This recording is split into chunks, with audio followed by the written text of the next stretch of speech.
have a CEO, entrepreneur, promoter. We have the CFO. We have the CHRO. We have the Chief Marketing Officer. And I'm the guy with the lowest IQ. So we are going to start this session on something about women leadership and their representation, right, in industry. So I'm going to start the first question with Sapna. And Sapna, this question is basically about two studies that have taken place. The first study has been to say that there are certain traits where women have performed better than men, and these traits include social skills, emotional intelligence, things like pro-moral orientation and all that, right, where they perform better than men.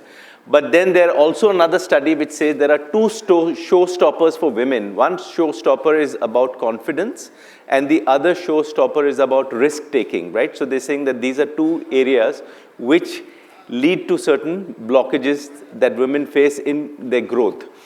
Can you share with us some of your perspectives and experiences in both these areas, the strength and the showstoppers? Great. Thanks so much. Guys, can you hear me? Okay, great. Really nice to be in this panel. I'm normally part of many marketing panels, but this is a topic that's like really strong for me, very important. I also have two daughters, both entering the workforce and the Gen Z generation. So, that's a lot of experience I want to, share. So really now talking about this topic. So, like I think what you mentioned, all these social skills. So we've had various studies. We all know that women are great with relationships. They're great communication, greater communication. They build trusted, so we all talk about they build trusted relationships. I've also seen and I've had the chance to work with great women leaders. And, I think one or two nuances there is that, in terms of crisis management or emotional ability to figure out where things are going to go wrong, the predictability of all that, that's like, I think it's all very settled. What doesn't come out in these studies also is many times how good they are with finance, the mathematical ability, how they can take hard decisions and tough decisions. So that somehow, gets something hidden back because you're normally, the skills on the social and EQ are higher. They get talked about, the softer skills. And the fact that, you're also equally good with the traditional non-gender roles get kind of missed out. So, not saying one is better than the other. So for me, if I have to really talk from my own experience, I want to share two incidences. It's really about, and I think as she shared with me, something called the muscle memory. So it's not only this generation. I think how women have, why we are all here is what our grandmothers, our parents have kind of ingrained in you. So as a child, you're naturally, doing stuff for the family. You're the one who's adjusting. The girl adjusts. Takes care of the family. If the keys have to be given, it's got to be given to the girl, not to the guy. The girl cooks, the guy doesn't. So it's like ingrained in you. Or the tougher decisions are being taken by the boy, because the protector, take care of the girl. So it's like not just, so you're really here after a lot of generations of, in our heads. So, and that's how this really comes about. And that's one perspective. And this is like, it's like ingrained right from school. So I want to narrate one incident.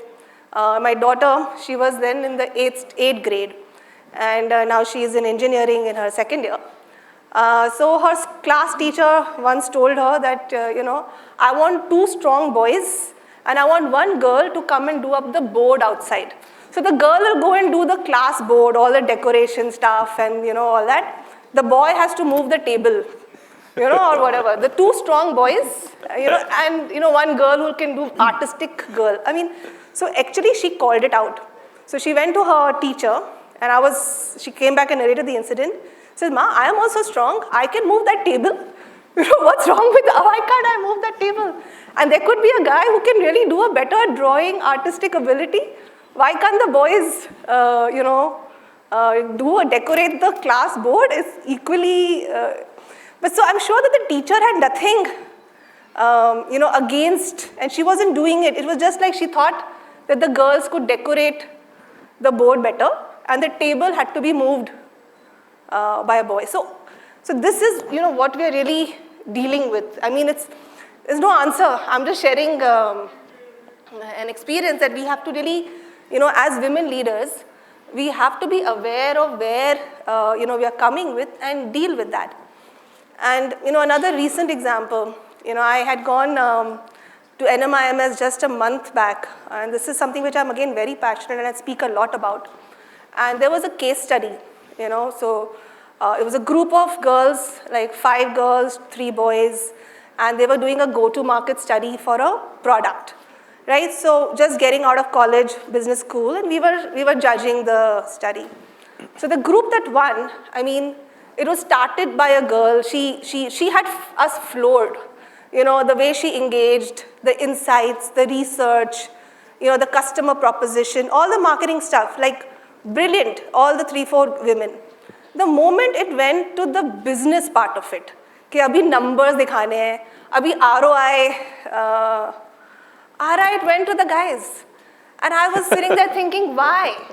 Why couldn't we have that girl, actually do the numbers and the P&L and the ROI part of it as much, as strongly as, she did and the other women. It was so stark, at least in my eyes, the division, and it starts at that level. So, great. Yeah, I think just setting the tone for the discussion. Great, thank you. Thank you. Neetu, the next question is for you. Basically, there was this lady called Ursula Burns, and she was a celebrated businesswoman, and she is the ex-CEO of Xerox US. And she was also a big advocate for gender and women in leadership roles in the US. And she spoke something about luck. And luck has many definitions, such as much as diversity has. And I'm just going to quote her. And she said, "You have to work on your luck to ensure eventually luck comes to you." And that's what she told women leaders. What do you think about this statement? Do you think this statement matters? Is there some truth behind this statement? And any experience that you can share with us on this? So I would say yes. Now you'll be surprised to say, what is this? Luck? Why luck? But I would say that luck, making my luck. So a woman has to make her luck to reach where she wants to.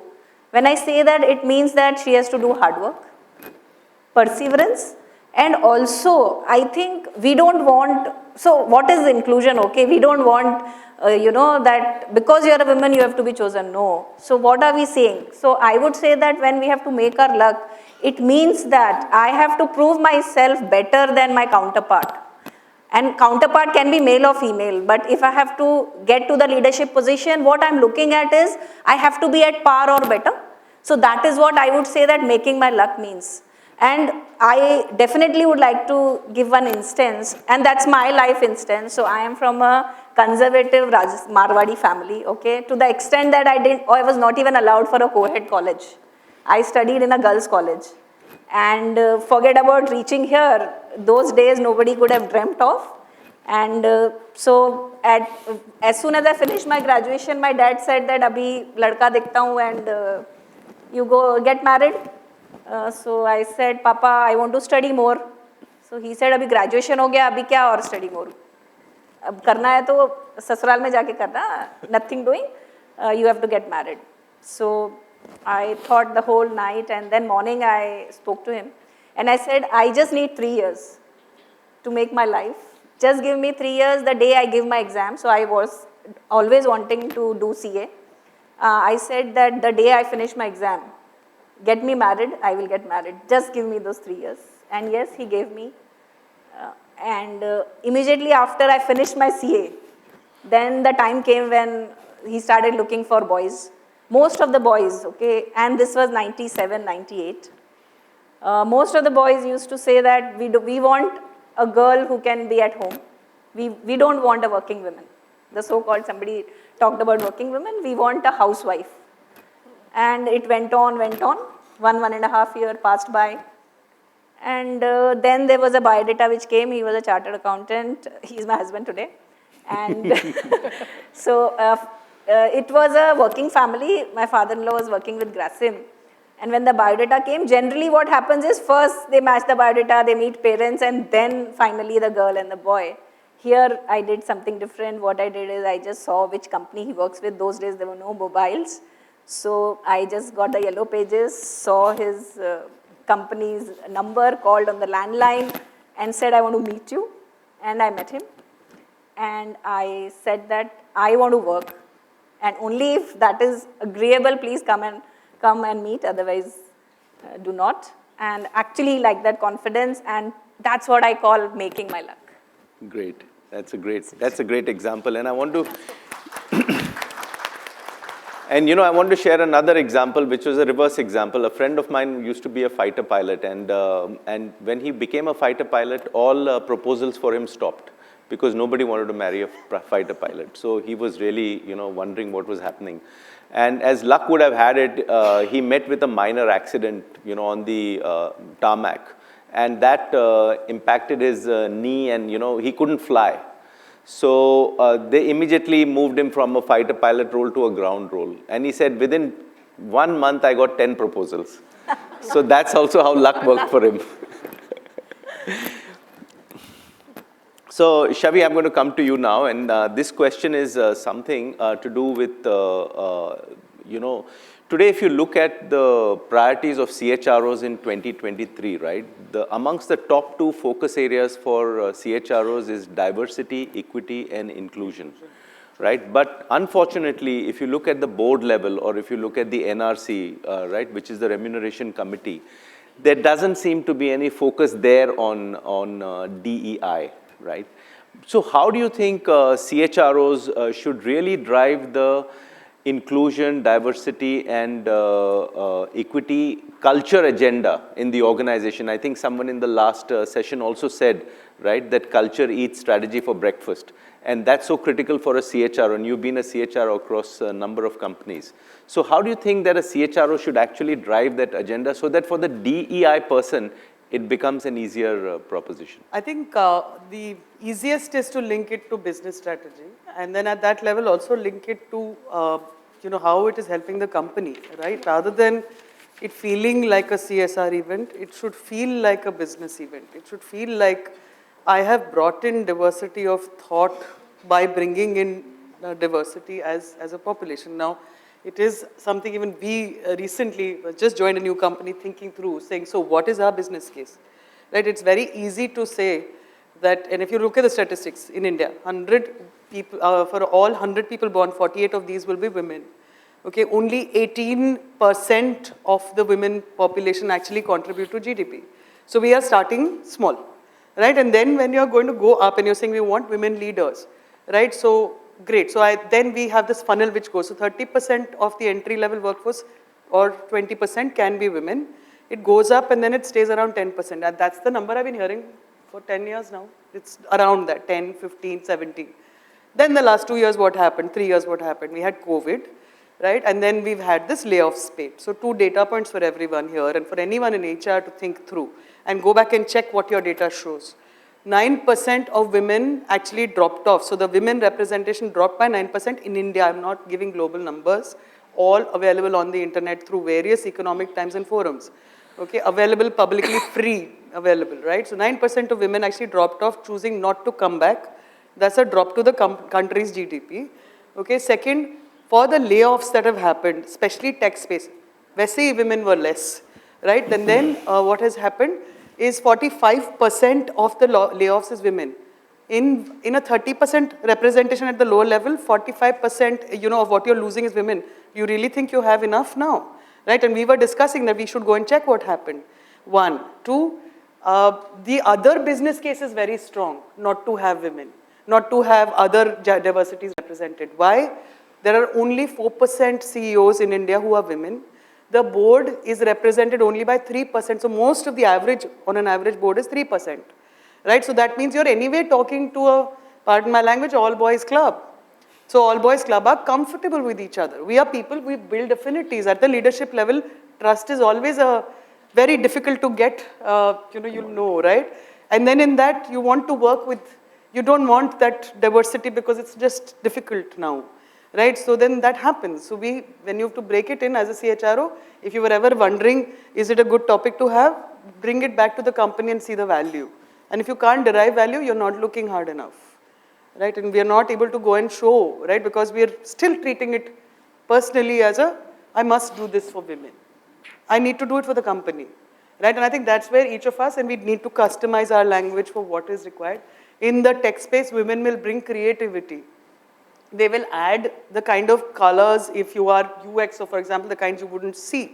They will add open differential thought. They will be collaborative. It is a natural instinct for a nurturer to be the listening ear. So one of the questions she had, right, which is senior women, are they, is there a confidence risk-taking? Is that also something that is a byproduct of the gender, right? That's how we've been brought up. We're brought to be safe, risk-averse. My mother will still call me, I'm at a very, certain age, she'll still call me and saying, how did you go home? Were you safe? So in the end of the day, I'm also telling her, seriously, stop it, right? I mean, because this is not what you want me to know. You want to know, how was the event? What did you do, right? That's, so that remains. We have to live with both, right? Both, as a CHRO, I think for me, it's having that business case, in and out, right? I've done it for top talent as a CHRO in the past. I speak for all CHROs. When we spoke about top talent as a community and saying we need to have more different programs, I think we need to treat this in the same space. What's the business value? Sorry. Thank you. And Preeti, I'm going to come to you now, and I want to actually discuss the elephant in the room. And I believe the elephant in the room is actually all about financial independence.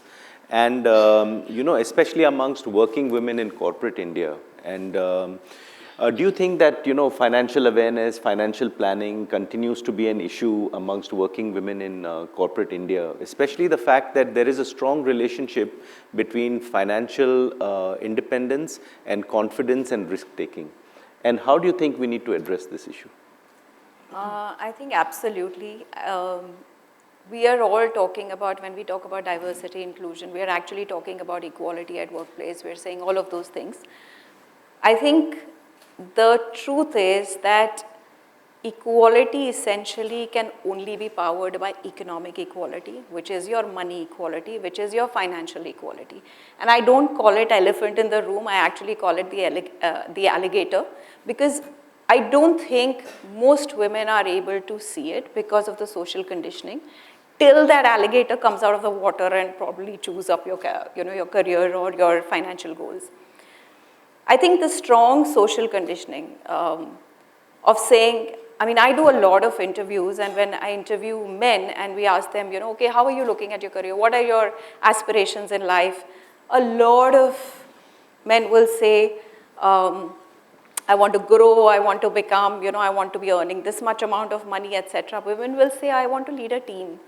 And nobody is talking money. Women will not come to the table and say, I want to be rich. I don't know how many women sitting here can actually say, I want to be really rich. I think we say, I want my financial security, I want my family's financial security, but we don't go and say, I'm asked, by the way, when I became a startup founder, I was actually asked that, why are you doing this when there is already family wealth?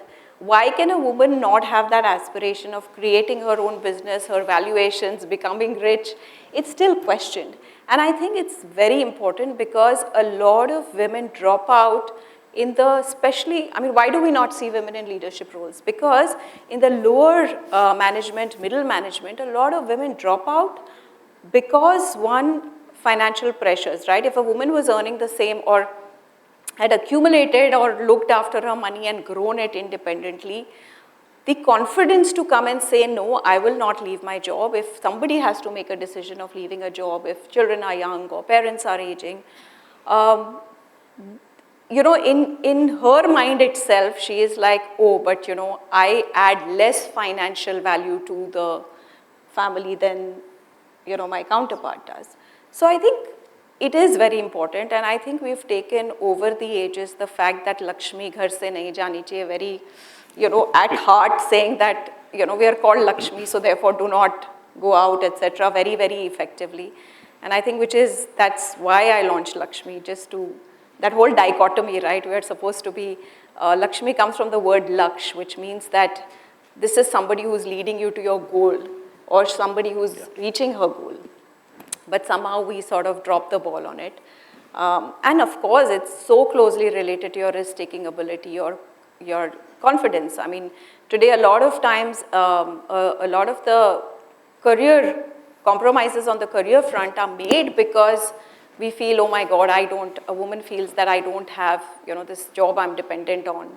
What if I leave it? I can't afford to leave it, so I've got to make this compromise. And it's career, it's relationships, everything.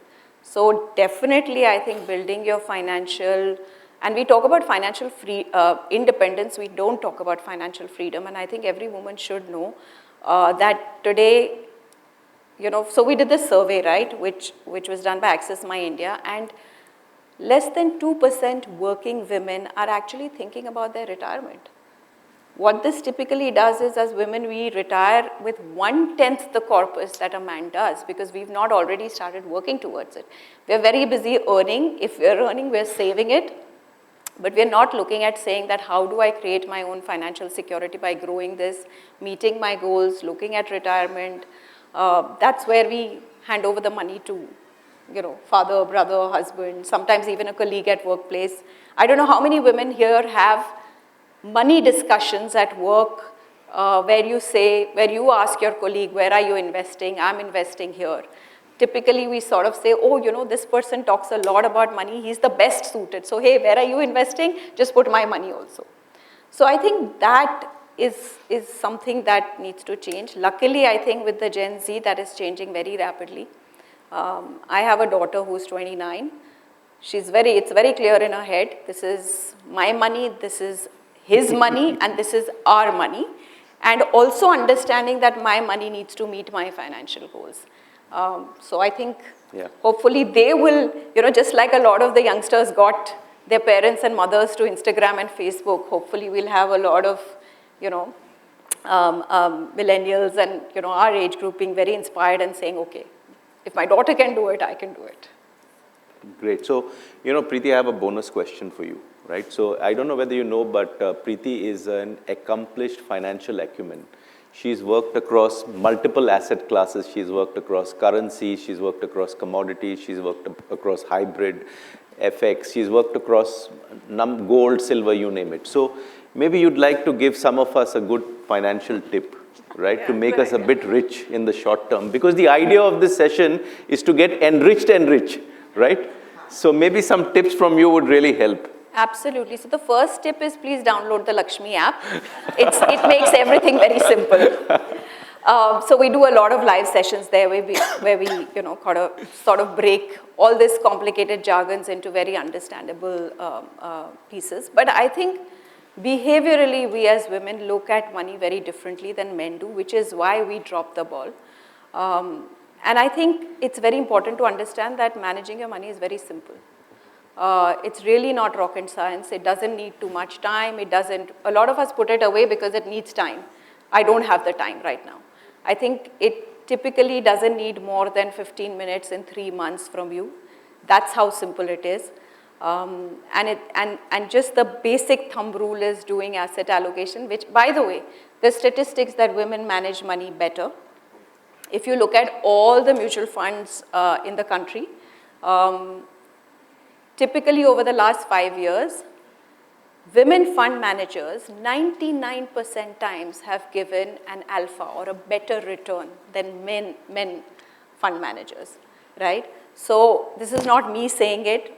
Women startup founders have given a 35% additional alpha or a return than men startup founders.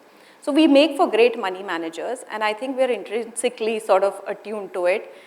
Because we know don't put simple things, don't put all your eggs in one basket, etc., which is the jargonized word for it is asset allocation.